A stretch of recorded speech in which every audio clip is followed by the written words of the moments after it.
आणि संतांना विचारावं लागलं, काही म्या उद्धार पावेन, काही उद्धार पावेन, काही कृपा करील नारायण, काय कृपा करील नारायण, ऐसे तुम्ही सांगा संतगण, ऐसे तुम्ही सांगा संतगण, करा समाधान चित्त माझे,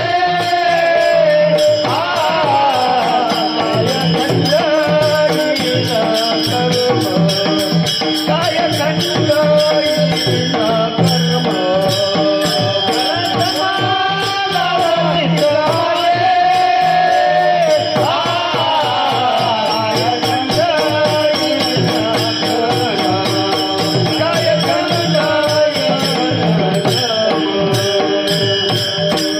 काय परुषतील धर्माधर्म, कासयाने कडेल वर्म, अशी भक्ती शिकवा की त्या भक्तीचं वर्म मला कळायला पाहिजे. वर्म कळत नसेल तर भक्ती होणं शक्य नाही. तुमच्याकडे शेती पेरताना वाफ पाहता का बिना वाफेने पेरता? वाफ किती दिवसात येते? पाणी पडानंतर. उत्तर पटाईनं वावर होती 3 तास, काही न वावर होती 2 दिन मा, आणि पुरुषभर काही माती होती 15 दिन. कितला दिन मा वाफेच. आणि आमनी भक्ती वाफी यायला पाहिजे, पेरावायला पाहिजे, तशी चालायला पाहिजे. आम्ही अजून वाफी राहिलो नाही. वाफी यायला पाहिजे की नको दादा? हा, वलईच राहिना नुसतं पेरणी काही होत. हा, साधू महात्मे म्हणतात संतांचा वरद हस्त पडला पाहिजे, साधूंनी कानात पेरणी केली पाहिजे. बिना पेरणीने जर का भक्ती केली तर ती पॉसिबल नाही. साधू महात्मे म्हणतात माझ्या गुरुने मला गबाई नेले एकांत. कुठे नेलं? एकांतात नेलं आणि ज्ञानाचा बाग लाविला हृदयात. हृदयामध्ये ज्ञानाचा बाग लावण्यासाठी साधूंची गरज आहे. घरच्या घरी भक्ती घडणार नाही. जर का घरच्या घरी लेकरं शिकले असती तर मात्र नियुक्त संस्था काढल्या गेल्या नसत्या. घरच्या घरी भक्ती जर का दुरुस्त झाली असती तर साधू संतांना आपलं रक्त ओकून समाजाला शिकवायची गरज पडली. साधू महात्मे म्हणतात आधी संता शरण जावे. कुठे जावं लागेल? संतांना शरण गेल्या वाचून बिलकुल शक्य नाही. कारण संता वाचून या नाम नये हाता, वाचून या नाम नये हाता, संता वाचून या नाम नये हाता, संता वाचून या नाम नये हाता, साधन साधिता कोटी गुणे, साधन साधिता कोटी गुणे, साधन साधिता कोटी गुणे. हो, किती साधने साधलीत, कोटी गुणाने साधने साधलीत तरी ती भक्ती संतांच्या भाषेत खरी ठरत. तुम्ही म्हणाल महाराज आम्ही करतो ती खोटी आहे का? खोटी नाही. खोटी कोणी म्हणायची नाही. पण तुम्ही 4 महिन्यामध्ये पेरलेल्या वस्तूची कापणी मळणी करतात का सोडतात? किती महिन्यात? पावसाळ्याना 4 महिन्यामा मूग, उडीद, चवळी, दुसरा 4 महिन्यामा हरभरा, गहू, दादर. 4च महिना ना. 4 महिन्यात लाभ होतो का हानी? एक सामान्य पेरणी केली तिचं आउटपुट आहे, बिना आउटपुटचं नाही. ते आउटपुटने आम्हाला लाभ होतो. मग आम्ही कोणाचे 5 गेले, कोणाचे 25 गेले, कोणाचे 50 गेले भक्ती करून. आउटपुट असावं का नसावं? आणि जर आउटपुट नसेल तर ती भक्ती खरी ठरत नाही. सोपी गोष्ट सांगतो, तुमच्या दारी तुम्ही दुकान टाकलं आणि त्या दुकानामध्ये सर्व माल भरला. तुम्ही दिवाळ काढण्यासाठी दुकान लावतात का लाभ होण्यासाठी? आणि जर दिवाळी निघे तर त्याला दुकानदार म्हणशात. मग आम्ही दुकानदार आहेत ना, देहधारी दुकानदार आलो आणि या देहात येऊन जर का माझ्या परमात्म्याला ओळखून भक्ती नाही केली तर तुम्ही आपण दिवाळे झालो समजायचं. विठाला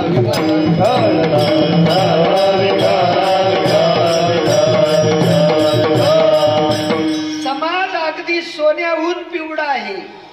समाजाची कोठीही नादुरुस्ती नाही, पण समाजाला गाईडलाईन करणारे आमच्या सारखे तुक्कड बाबू येतात, मनोरंजन करतात, देवाबद्दल अज्ञान फैलवतात आणि आपल्या पोट भरण्यासाठी तुमचं मनोरंजन करून निघून जातात. विठाला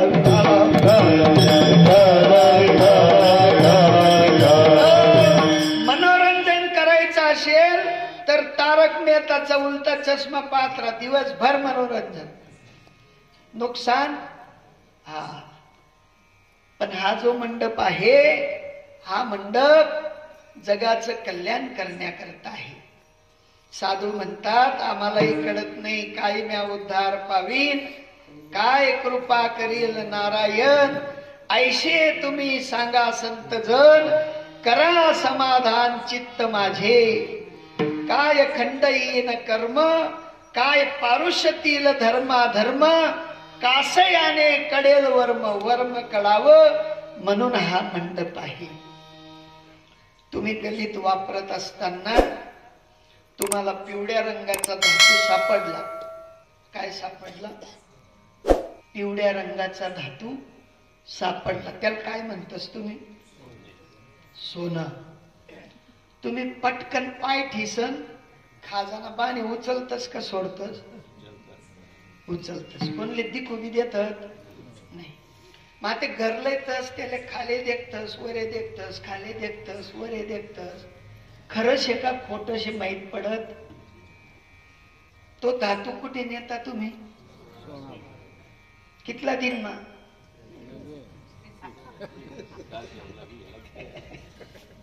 लगेच इतला बनावगीर आहेत आम्ही. लगेच दास तुम्ही जाई राहणार का? माल भिव द्यायच्यात तुम्ही गाडीवर. का होईन काय काम आहे? नाही तर दगडी दरवाजाकडे काम कथ सांगस का बहीण ले नशे का मोड नशे, फक्त दखान नशे. खरं शे का? जर खरं होई ते तो सोनार त्या टाकडामा टाकस आणि खोटं होई ते असं फेकतेस. काय करस? फेकताच बरोबर आनंद वास का तुमले? आनंद वर डोक्याला हात लायले तर फेकता. घेत 50 रुपये पाणी. पण मोज ते तसं तुम्हाला आपलं माप व्हायला पाहिजे का नको? जर माप होय ना ते भक्त आणि फेकी दे ना ते अभक्त. विठाला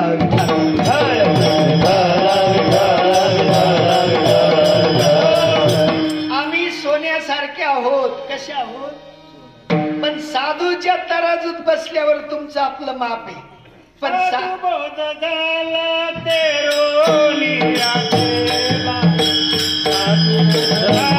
तो निरोनिया गेला. साधू बोध झाला निरोनिया गेला. साधू बोध झाला निरोनिया गेला. साधू बोध झाला निरोनिया गेला. साधू बोध झाला निरोनिया गेला. साधू बोध झाला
जीवनात वाढवायची असेल तर साधूकडे जावं लागेल, साधूचा बोध धारण करावा लागेल. आणि एकदा साधूचा बोध झाला मग नुरोनिया ठेला, मग तुमच्या आपल्या ओरामध्ये कुठलीही बाकी शिल्लक राहणार नाही. मग काय होईल? अनुभवजन्य ज्ञानातून तुम्ही त्या भक्ती मातेत मोराल. काय व्हाल? आता तुम्ही सगळे प्रपंचिक महान अनुभवाचे ज्ञाते आहात. प्रपंच कोणाला कळत नाही असं कोणी या ठिकाणी बसलेलं नाही, सगळ्यांना प्रपंच कळतो. आता ज्यांना ज्यांना प्रपंच कळतो त्यांना मी असं विचारतो, तुम्ही त्या मनोरंजन बँकेच्या नोटा घेऊन बाजारात जाता का रिझर्व्ह बँकेच्या नोटा घेऊन? मनोरंजन बँकेच्या नोटा मार्केटमध्ये चालणार नाही. ज्या अर्थी प्रपंचामध्ये मनोरंजन बँकेच्या नोटा चालत नाहीत, त्या अर्थी भक्तीमध्ये साधूच्या बोधाशिवाय भक्ती चालत नाही. विठ्ठल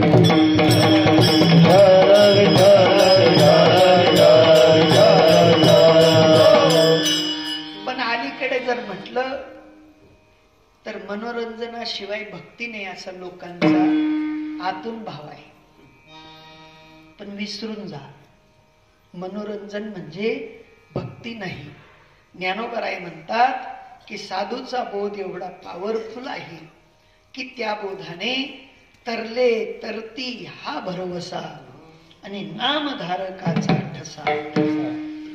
एकच विचार लक्षात ठेवायचा, तुकोबराय जाऊन 450 वर्ष झाली, ज्ञानोबराय जाऊन 750 750 वर्ष झाली, भगवान श्रीकृष्ण परमात्मे जाऊन 5000 वर्ष झाली. श्रीराम प्रभूंनी मात्र येऊन आपल्या जीवनात क्रांती केली. नाव बुडलं. मग आता त्यांचे वंशज तुम्ही आपण आहोत का दुसरे आलते भलत्याचे? आपण त्यांच्या वंशातले आहोत. संतांच्या वंशातले जे जे जीव आहेत त्याचं नाम निर्देश शिल्लक राहायला पाहिजे का बुडायला पाहिजे? पण गणित उलट आहे.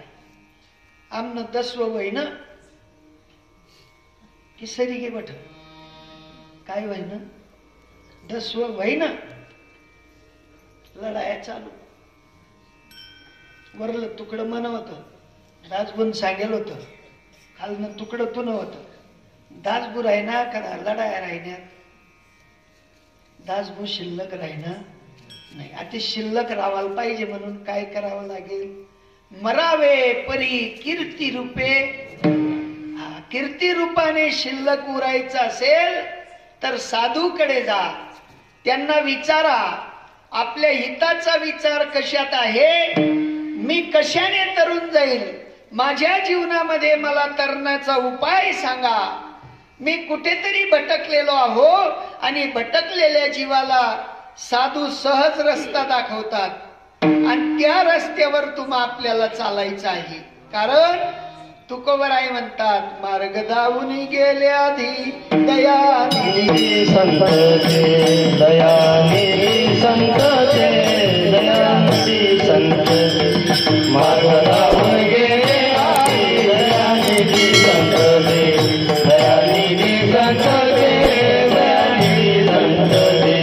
गेल्याची बांधे चालू जातात, बांधे चालू जातात, बांधे चालू जातात, बांधे चालू जातात, बांधे चालू जातात. बडे गुंता कोठे काय, बडे गुंता कोठे काय, बडे गुंता कोठे काय, येणे ते बंद चालू जातात. बडे गुंता कोठे काय, बडे गुंता कोठे काय, बडे गुंता कोठे काय.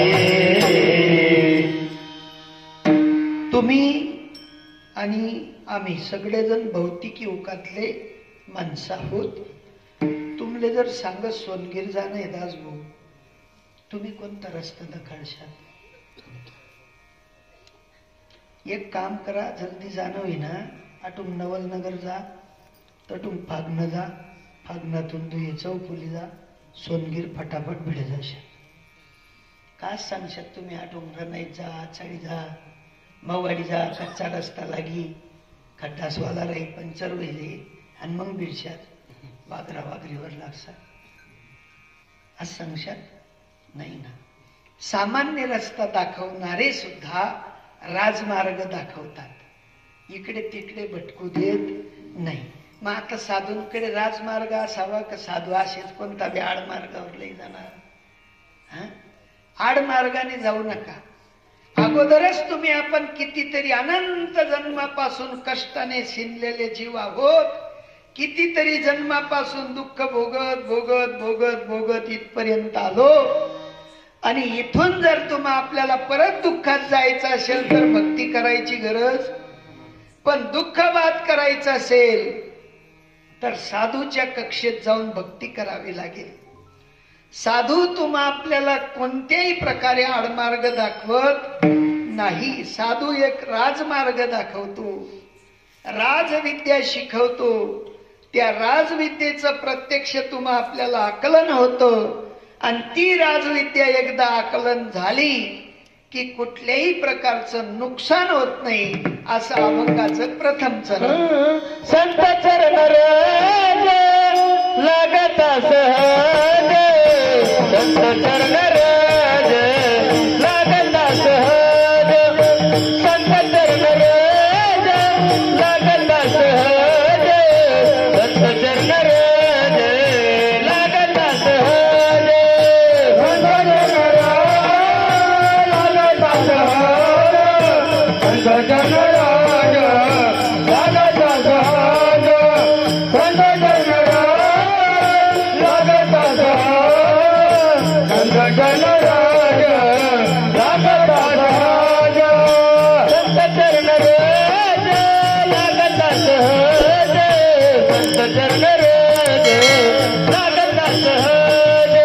संत चरण राज लागता सहज, संत चरण राज लागता सहज, संत चरण राज लागता सहज,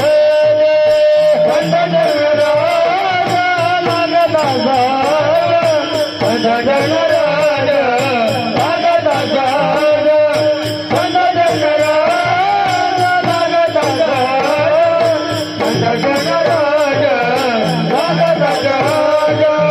वसनेचे बीज जडूनी जाई, वसनेचे बीज जडूनी जाई, वसनेचे बीज जडूनी जाई, वसनेचे बीज जडूनी जाई, वसनेचे बीज जडूनी जाई, वसनेचे बीज जडूनी जाई, वसनेचे बीज जडूनी जाई,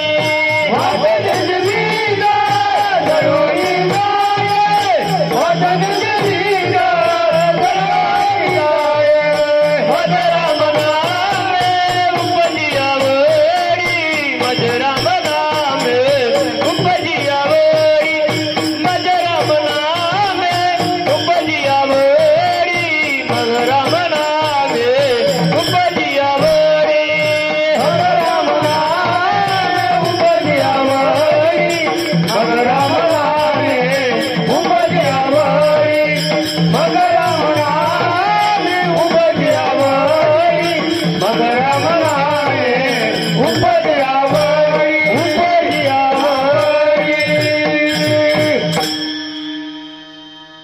जगद्गुरु तुकोबराई म्हणतात, संत चरण रज लागता सहज. साधू शोधायला जायची गरज पडत नाही. साधू